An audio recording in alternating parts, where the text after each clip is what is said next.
Salam sejahtera, kita bertemu kembali pada materi pelajaran teks eksposisi. Sebelum kita memulai, Bapak berharap Anda semua dalam keadaan sehat serta masih lindungan Tuhan Yang Maha Kuasa. Materi yang akan kita bahas dalam video pembelajaran ini adalah materi yang cukup menarik untuk dipelajari, tentu saja sebagai pengetahuan tambahan serta bekal kita menyampaikan pendapat atau gagasan kepada orang lain ketika melaksanakan kegiatan. Semua itu dapat kita bahas dalam materi pelajaran bahasa Indonesia mengembangkan pendapat dalam teks eksposisi.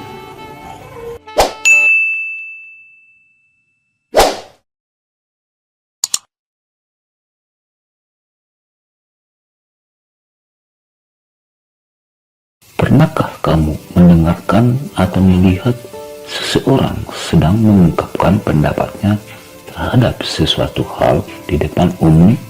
Misalnya, kamu mendengarkan penjelasan dari seseorang tentang upaya-upaya menjaga suhu tubuh supaya tetap fit. Sebagai bahan untuk meyakinkan pendengar atau pembaca tentang pentingnya menjaga suhu tubuh, tentu saja pembicara atau penulis harus menggunakan argumen atau alasan-alasan tertentu. Nah, jenis teks yang digunakan untuk menyampaikan argumen inilah yang dimaksud dengan teks eksposisi. Jadi, pengertian teks eksposisi yaitu jenis teks yang berisi berbagai gagasan yang tujuannya agar orang lain memahami pendapat atau gagasan yang disampaikan, tentu saja berdasarkan sudut pandang tertentu menurut pembicara atau penulisnya. Bentuk teks eksposisi ini biasa digunakan dalam kegiatan ceramah, pidato, perkuliahan, editorial, dan lain sebagainya. Untuk menguatkan gagasan-gagasan serta meyakinkan pembaca atau pendengar, maka penulis atau pembicara menyertakan alasan-alasan logis. Dengan kata lain, ia bertanggung jawab untuk membuktikan, mengevaluasi atau mengklarifikasi permasalahan yang disajikan. Materi berikutnya yaitu struktur teks eksposisi. Yang pertama, tesis atau pernyataan pendapat. Yang kedua, argumentasi. Yang ketiga, penegasan ulang. Bagian pertama struktur teks eksposisi yaitu tesis atau pernyataan pendapat, yaitu bagian pembuka dalam teks eksposisi yang berisi pendapat umum yang disampaikan penulis terhadap permasalahan yang diangkat dalam teks eksposisi.